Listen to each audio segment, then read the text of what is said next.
Vamos começar então mais uma aula do nossa disciplina de introdução aos sistemas equacionais. Vou compartilhar minha tela aqui com vocês. Um segundinho.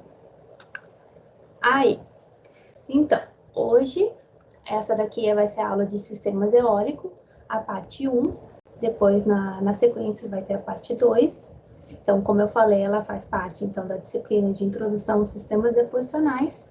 Eu sou a professora Carolina Aquino. Meu e-mail é carolina.aquino@ufpr.br.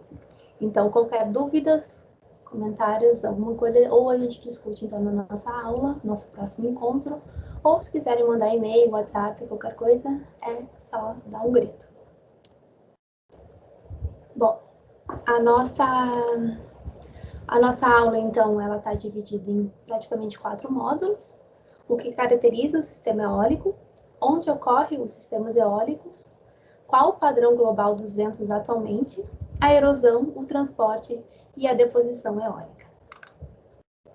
Bom, primeiramente, o que é um sistema eólico, tá? Então, o sistema eólico, como o nome já diz, então é onde o principal agente de transporte e deposição de sedimentos é o vento, tá?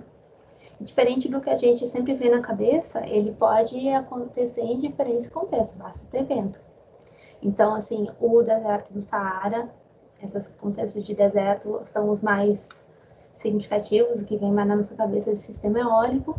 Os sistemas costeiros também, essas grandes dunas costeiras que tem beirando a praia, mas também pode ocorrer em sistemas fluviais, por exemplo, numa planície de inundação exposta, se tiver vento pode gerar até dunas eólicas, e no contexto glacial também é bastante significativo os sistemas eólicos, as formas de leito eólica, tá?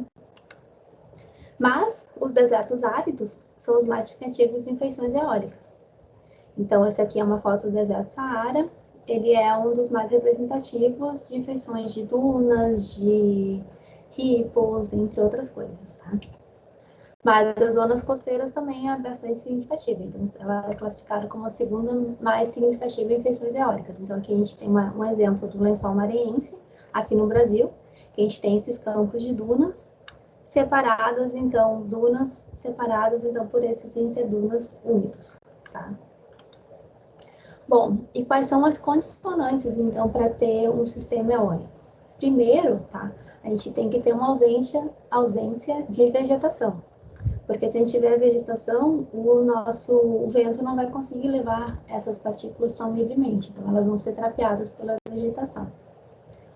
A gente tem que ter baixa umidade no sistema. Por quê? Porque o vento não consegue carregar o sedimento se ele está úmido, tá?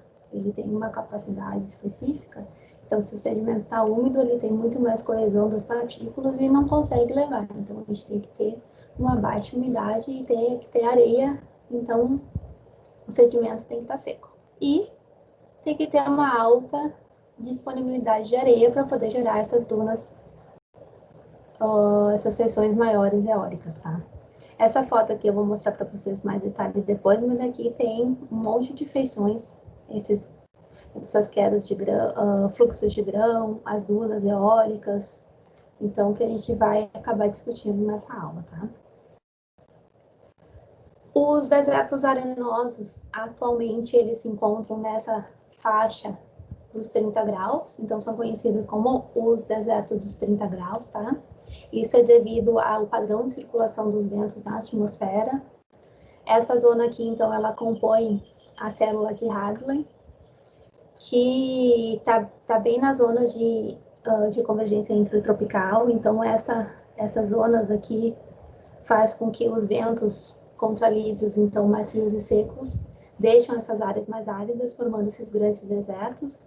Então, um dos desertos dos 30 graus mais famosos é o deserto do Saara. Tem os desertos da Ásia, entre outros. Claro que tem alguns outros de outros contextos, tá? Mas esses aqui são os mais significativos atualmente. Tá? Outros tipos de deserto, como o deserto da Namíbia, por exemplo, ele é um deserto costeiro, que é diferente desses campos de dunas do Maranhão, tá? Ele é um deserto, tem um sistema desértico, tem baixa umidade, e está relacionado, então, a essa zona de ressurgência.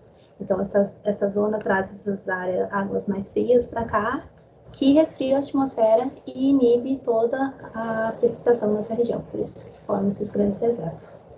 Outra questão também seria esses desertos de interiores, tá?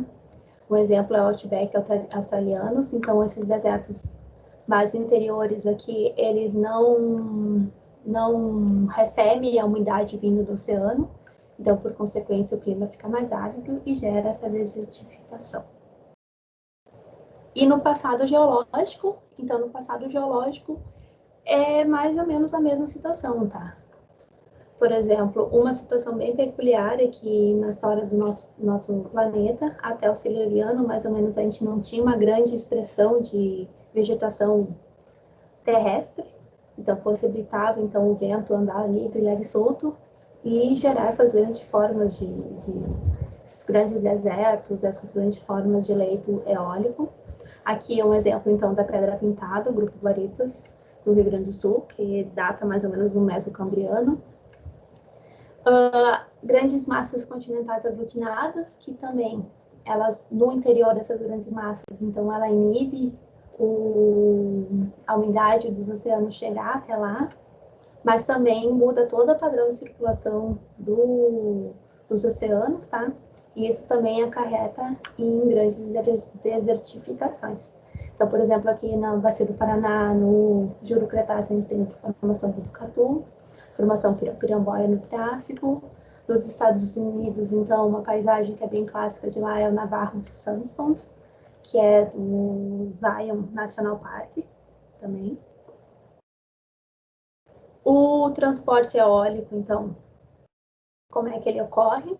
Como eu falei, então, o vento, ele é o agente de transporte dessas partículas, e o vento, ele é considerado, então, um fluido que transporta esses sedimentos, né?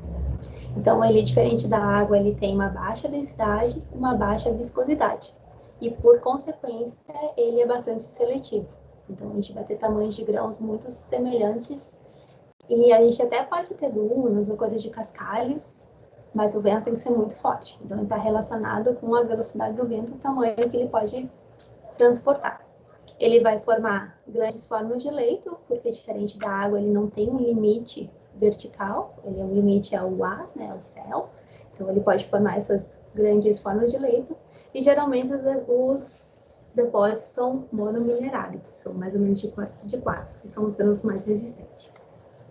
O transporte principal, maneira de transporte principal é por saltação, tá?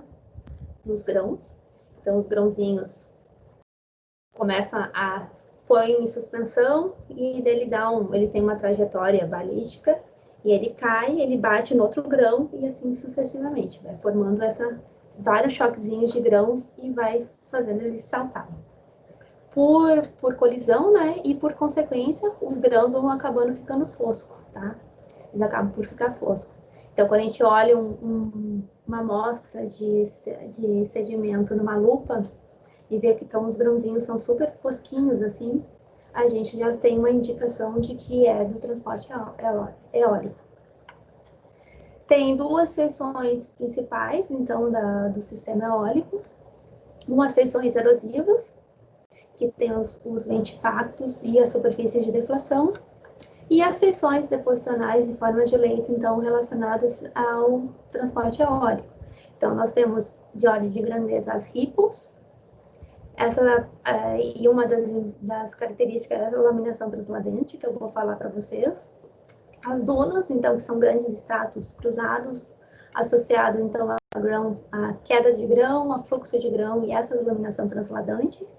Os draás, que é um conjunto dessas dunas, então elas formam campos de dunas, também pode ser chamado de ergues, e também associado a lençóis de areia. E as zonas que estão entre uma duna e a outra são as chamadas interdunas, né? Então pode ser seco, úmido ou alagado. Tá? Tudo isso vai depender, então, da disponibilidade de areia no sistema e da natureza do regime do vento. Então, se é um vento muito forte, se é um vento mais fraco, tudo isso a gente vai ser fatores determinantes para formas de leitos e formas erosivas. Tá? O transporte, então, pelo vento, como eu falei, se dá mais pela saltação. Então, essa parte aqui, opa, por saltação. Deixa eu pegar a canetinha aqui, tá? Mas também pode vir por rolamento e por suspensão, tá? Quando tem um grãozinho parado, o vento ele demora para conseguir fazer o primeiro, botar a primeira partícula em suspensão. Mas quando ele coloca, ele começa a fazer aqui, ele dá um saltinho e bate no outro, e ele se choca, ele vai pulando. E nisso, esse movimento fica quase que contínuo, tá? Então, aqui a gente tem esse rolamento, ó.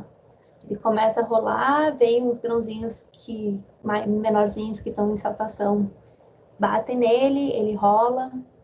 Então, aqui, ó, a gente tem um grãozinho, ele é botado em suspensão, ele tem uma trajetória balística aqui, que ele vai e bate no próximo, que é botado em suspensão, e isso gera uma reação em cadeia que vai todos os grãozinhos vão ficando saltando, tá? A gente é só ver na praia, quando a gente está naquela zona onde tem a areia mais sequinha, fica aqueles grãozinhos saltando e batendo na nossa canela, meio chatinho, sabe? Então é isso. Os materiais mais fininhos, tamanho silt, argila, ela é posta em suspensão, tá? Então ela não vai saltar, ela vai ficar muito tempo em suspensão pelo vento, então ela tem essa poeira eólica. Esse aqui é uma foto dessa poeira eólica do deserto do Saara, tá? E essa poeira, ela chega até a nossa floresta amazônica. Então, na Amazônia, aqui a gente fala que o deserto, ela fertiliza essa floresta, porque a areia do deserto é rica em diatomácea, né? Porque ele retrabalha a área fonte do deserto do Saara, é uma área onde já foi o mar, então tem vários depósitos de diatomácea, então todas essas partículas vêm e caem na Amazônia e fertiliza, tá? Então aqui também essas grandes tempestades que tem na Arábia de poeira, então são todo esse material em suspensão, e isso aqui vai ser depositado bem distalmente e vai gerar grandes depósitos de luz, que são depósitos mais de silt, argila, maciço, que é por essa decantação dessa poeira eólica, tá? Mas então, assim, tudo bem, a gente ficou falando que tem que ter disponibilidade de areia e tudo mais, mas de onde que vem essa areia, tá? Bom, se a gente estiver falando numa zona costeira, essa areia, ela tá vindo do mar. Não, mentira. Ela vem dos rios, que trazem esse material e desaguam no mar. As ondas e a deriva litorânea retrabalham esses sedimentos, geram as praias, e o vento retrabalha essa areia da praia e gera os campos de dunas, tá? Se a gente está num outro contexto, também o rio traz essa porte de material para os desertos e o vento vai retrabalhar. Tá? Também pode retrabalhar alguns depósitos prévios. Claro que não consolidado, porque o vento não vai conseguir tirar. Não, também, mas não vai tirar tanta partícula. Mas, por exemplo, há uns 10 mil anos atrás, o Saara era verde, então tinha grandes depósitos de lagos, de florestas. E esses depósitos aluviais, então, quando o clima mudou, ele serviu de fonte para esse grande deserto daqui. Tá? As feições erosivas, então, do vento são os ventifacto e a superfície de deflação. Tá? O que são os ventifacto? Eles são clastos que são facetados, polidos e estriados. Opa, estamos falando em ambiente glacial. Não, a gente está falando dessa feição erosiva do vento. Eles são um pouco diferentes dos clastos estriados e facetados, porque ele não é pela fricção de arrasto, ele é simplesmente porque ele está aqui, ó, tem um clasto aqui maior que não consegue ser carregado pelo vento, os grãozinhos vêm, começam a bater nessa parte e vai começar a polir e deixar uma faceta aqui. Ou isso aqui consegue rolar, ou o vento muda, ele vai começar a bater do outro lado. Então, uma feição muito característica desses ventifactos são em formazinhas de pirâmide, assim. Tem as feições maiores também dessa defilação pelo vento. Então, aqui é um cartão postal nosso aqui do Paraná. Então, o vento vem batendo e vai começando junto com a água também, né? Mas mais o vento começa a bater e formar essas características de feições morfológicas do vento. Outras superfícies que a gente vai ver, e muitas vezes a gente consegue ver no registro geológico, são essas superfícies de deflação. Então, por exemplo, um rio, um rio efêmero aporta num deserto, tá? Trazendo cascalho, trazendo areia, trazendo silt, trazendo um monte de coisa. Com o vento atuando nesse sedimento, ele vai tirando todos os materiais mais finos e vai concentrando, então, os materiais mais grossos, formando um pavimento, um lag de deflação. Então, são grandes áreas com um monte de castinhos no meio de bastante areia. Então, às vezes, a gente consegue ver no registro geológico esses lags de deflação, tá? Então, só lembrar que esses cascalhos não são trazidos pelo vento, tá? Isso aqui é um rio que aportou ou algum outro depósito prévio e depois foi retrabalhado pelo vento, que sobrou só isso dali. E as feições deposicionais e as formas de leitos, então, elas seguem uma hierarquia. Então, no sistema eólico, nas formas de leito eólico, a gente tem 3 campos bem definidos, de acordo com o comprimento da onda, dessas ripos ou dunas, e o tamanho de grão, tá? Então, a gente tem o mundo das ripos, que tem uma altura bem baixinha, isso a gente vai ver que é diferente, e tem um comprimento de onda um pouquinho, não muito grande. Já as dunas, elas têm uma altura bem maior e um grande comprimento de onda, e os draás, então, que são essas dunas compostas, né? São esse agrupamento de dunas. Então, as ripos, isso aqui são dados bem geral, tá? Tem exceções, assim, mas o comprimento de onda delas é de 0,5 a 20 centímetros. Então, elas são elas são bem baixinhas, tá? O comprimento, desculpa, eu errei aqui, 5 centímetros e 10 milímetros. Elas são bem baixinhas, mas o comprimento de onda um pouquinho maior, tá? As dunas têm uma altura e comprimento entre 5 e 250 metros, então podem ser dunas gigantescas, tá? Podem ter formatos variados, elas refletem a direção e velocidade do vento, disponibilidade de vegetação, de sedimento e a presença de vegetação. Então, isso aqui são umas dunas começando a embrionar, aqui umas dunas barcanas, tá? O vento estaria girando de cima para baixo. E os draás, que são essas megas formas de leitos. Então, a gente vê tudo isso aqui são draás, que é composta por vários tipos de dunas, tá? Essas zonas aqui são zonas de interdunas, tá? Então, mas isso eu vou mostrar para vocês. E nesse contexto aqui, ela requer alta disponibilidade de areia, tá? Aporte e disponibilidade de areia. Então, as ripos eólicas, tá? Ela tem, lembra que eu falei, ela tem uma alturinha elas são bem achatadinhas e bem compridas. E isso faz com que ela tenha um índice de ripo baixo, tá? Então, é o comprimento sobre a altura, varia entre 25 a 40, que é diferente das ripos por água. Então, aqui a gente tem a ripo por vento e aqui a gente tem a ripo por água. Ó. Isso é uma das seções que a gente consegue diferenciar se uma de vento ou uma de água. Então, elas são bem achatadinhas e com um comprimento de ondas bastante grande. Ó. Entre uma crista e a outra, tá? É bem comprida. E ela vai gerar uma gradação inversa, tá? Também. Por quê? Porque os grãozinhos eles vão saltando, os grãos mais fininhos, ela tem uma trajetória balística muito maior, então eles vão acabar caindo na frente das duninhas, das ripos, e os grãos maiores eles vão acabar se concentrando no dorso e no topo aqui da crista dessas ripos.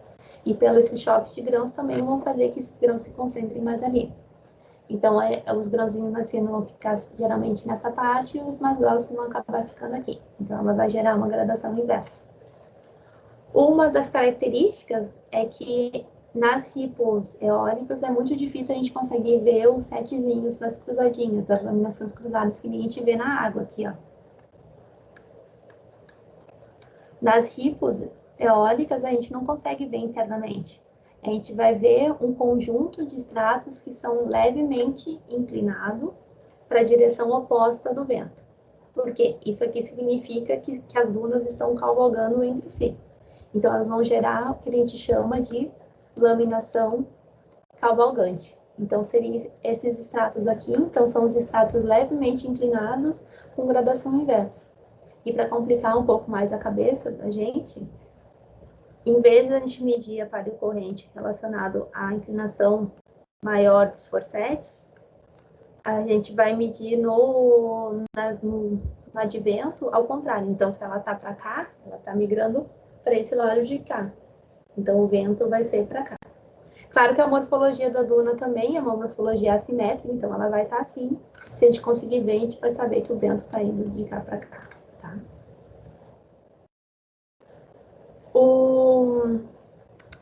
Aqui tem um...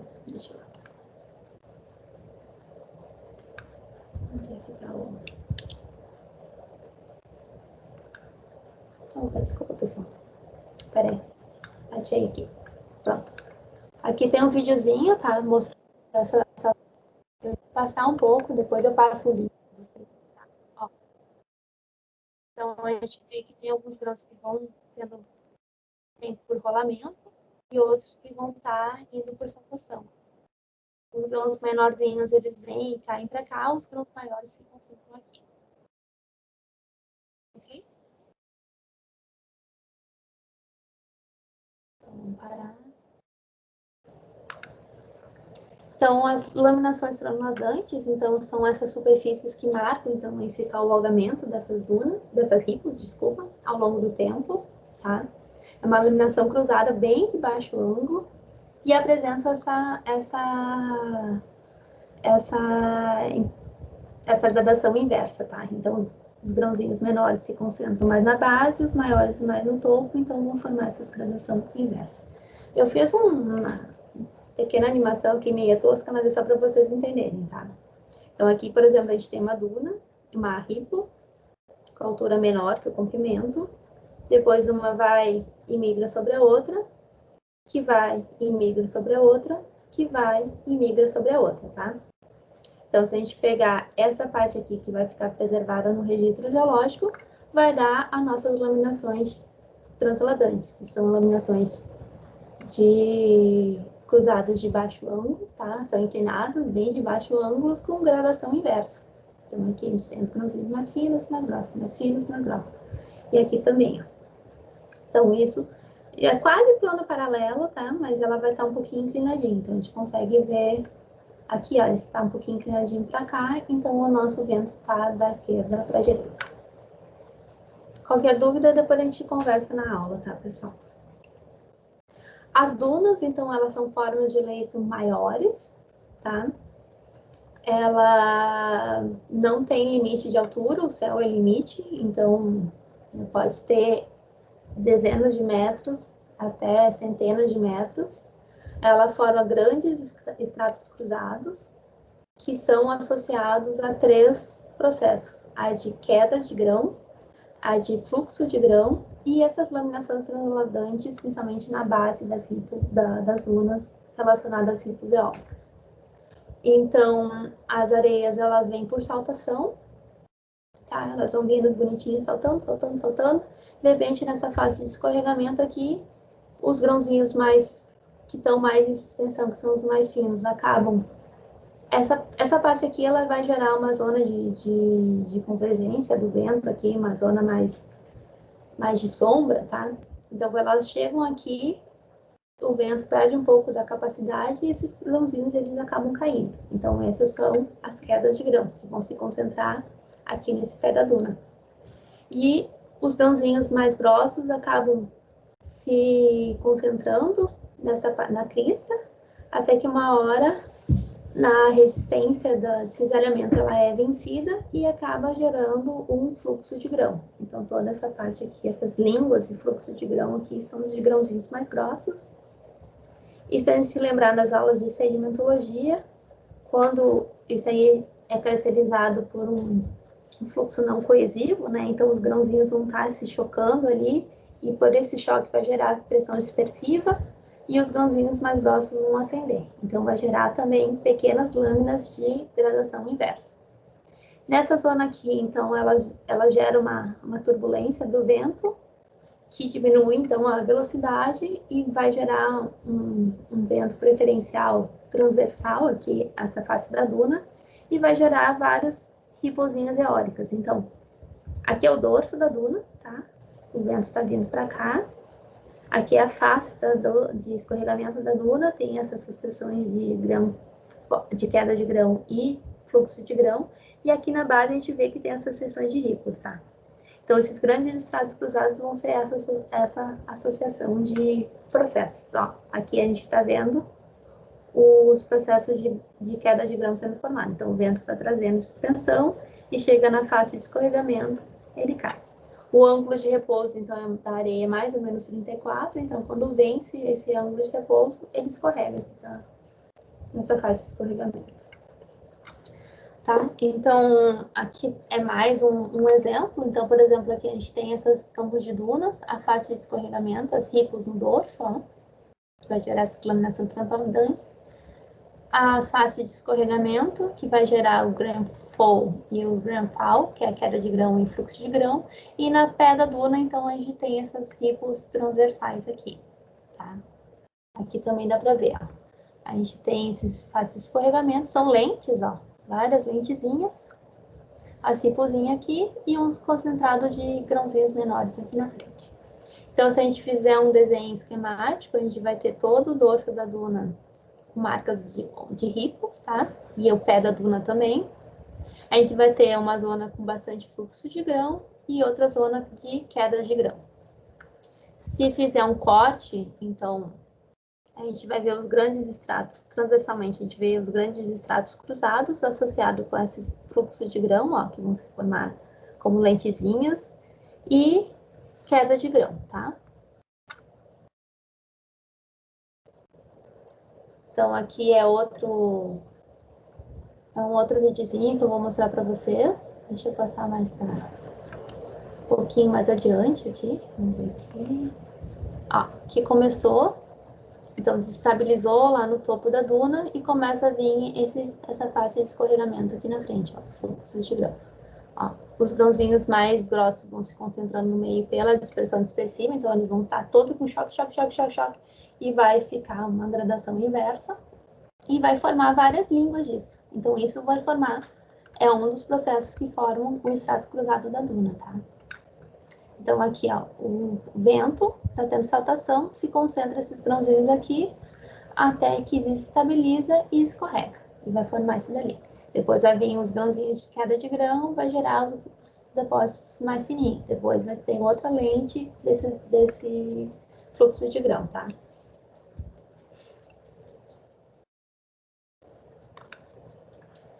Vendo num corte, isso aqui o professor Tomazelli da URGS me cedeu. Então, a gente tem, ó, em corte a gente vai ver esses estratos cruzados, as lentes de fluxo de grão. Quando a gente vê em planta, a gente vai ver várias lentezinhas, ó, de fluxo de grão associadas à queda de grão.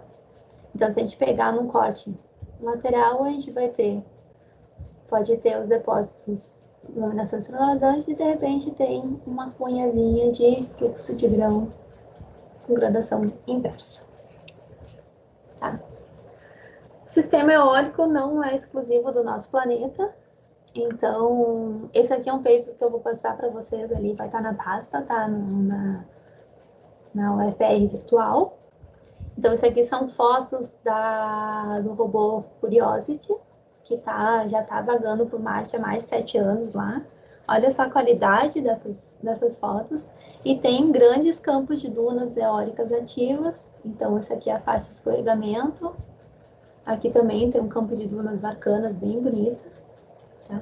Aqui tem, eu vou passar para vocês, tem umas fotos maravilhosas dessa expedição. E eu tô ansiosa que em fevereiro desse ano vai pousar a Perseverance, esse robozinho que vai ter um drone, vai ter tudo, então e vai conseguir coletar amostras, então vai trazer muito mais informações de lá. Mas voltando para o sistema eólico, então tem em outros planetas, tá? É só basta ter vento e disponibilidade de sedimento. Então aqui alguns exemplos no registro geológico. Então aqui é os arenitos do Botucatu, então a gente vê que esses grandes estratos cruzados, tá? Às vezes ele pode dar uma pegadinha, porque a gente, como são dunas gigantes, os estratos cruzados, às vezes ele vem e vai ficar, dependendo da parte que a gente pegar, vai parecer que é tudo um plano paralelo, mas não é, a gente tem que ver como uma coisa bem ampla, tá? E daí, olhando internamente, a gente vai ver que tem gradação inversa, que está bem selecionado e tudo mais, tá?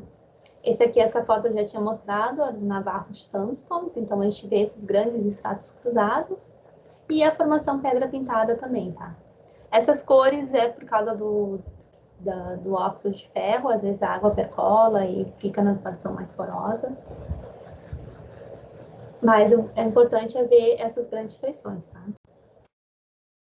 Aqui é outros exemplos, então a gente tem várias lentezinhas aqui de rainfall, que é os fluxos de grão, tá? No pé da duna a gente tem essas laminações transladantes aqui. Num corte, ó, a gente consegue ver aqui, ó, as grandes estratos cruzados, dando um zoom, tá? A gente tem os fluxos de grão, que são esses mais grossinhos aqui, que vão estar associados com essas quedas de grão aqui. Então, isso vai formar esses grandes estratos cruzados. Essas fotos são tudo cedidas foi meu professor, o Clayton Scherer, da URGS. Tá? Tem bastante trabalho do grupo deles com sistema eólico. Bem interessante.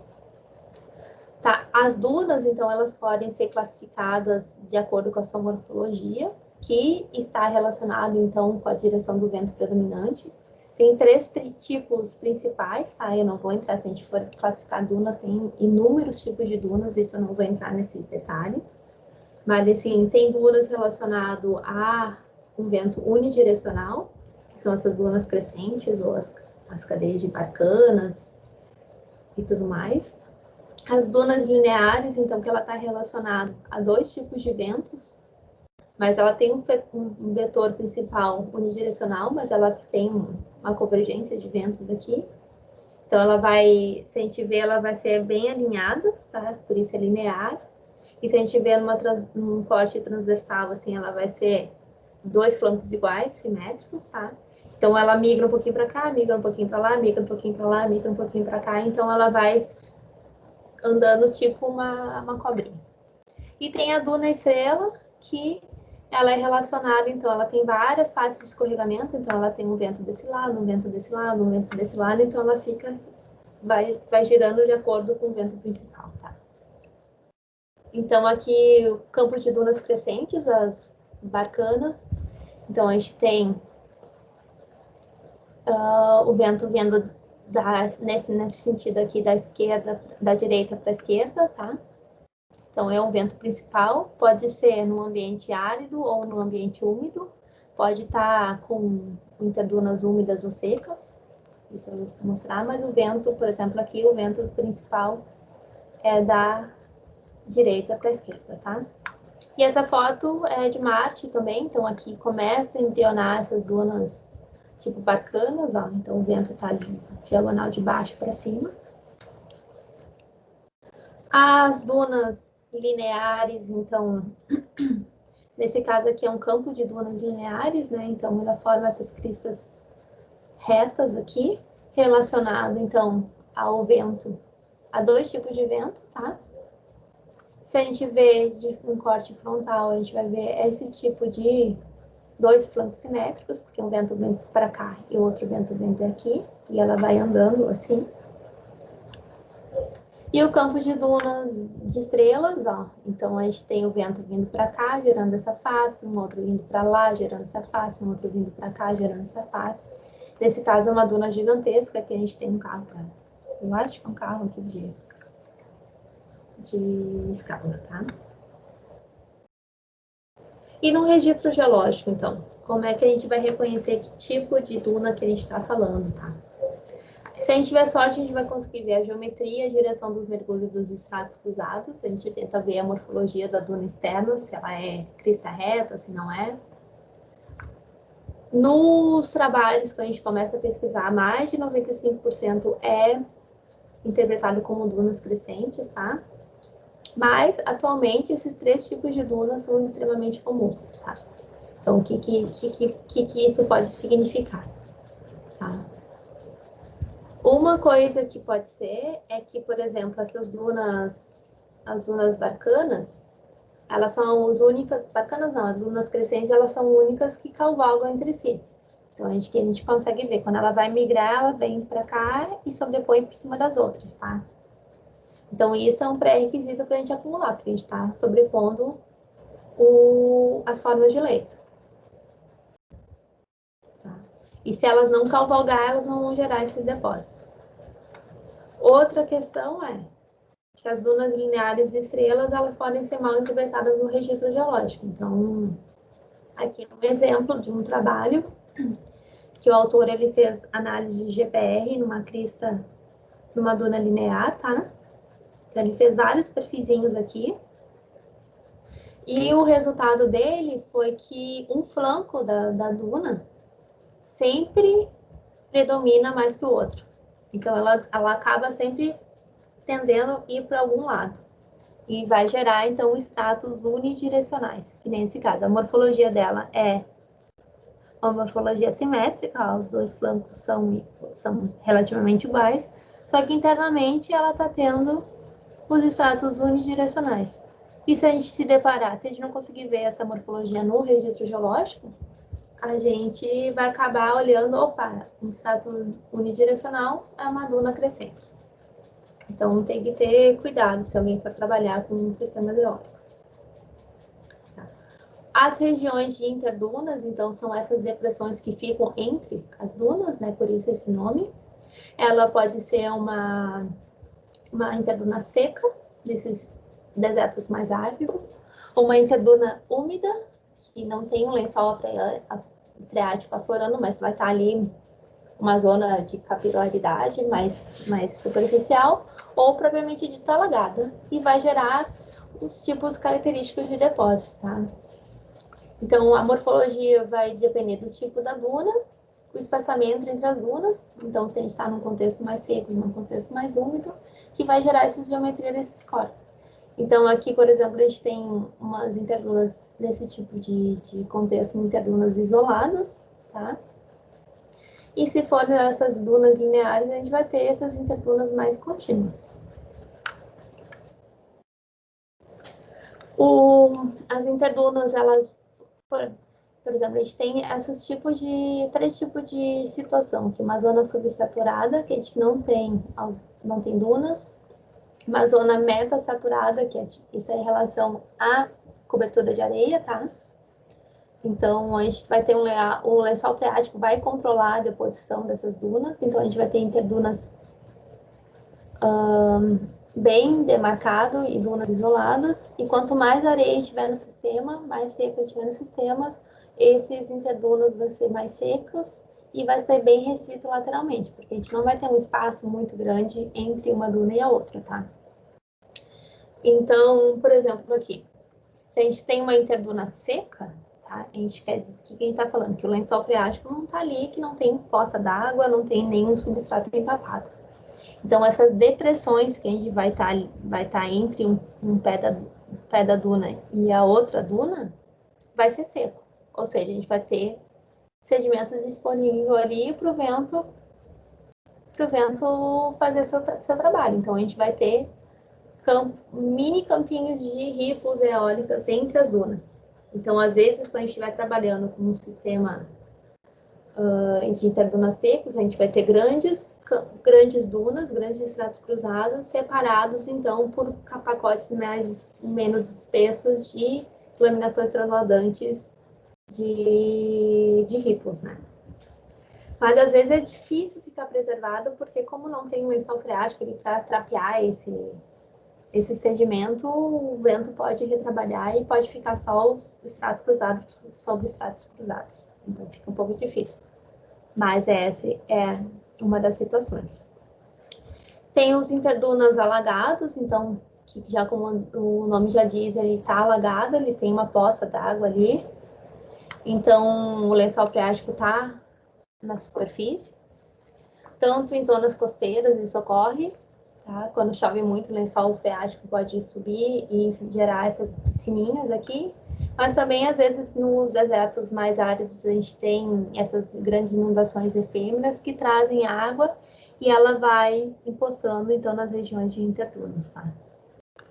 Tem algumas feições que a gente vai reconhecer no registro geológico. A gente vai ter grandes estratos cruzados e um pacote, então, de interduna alagada.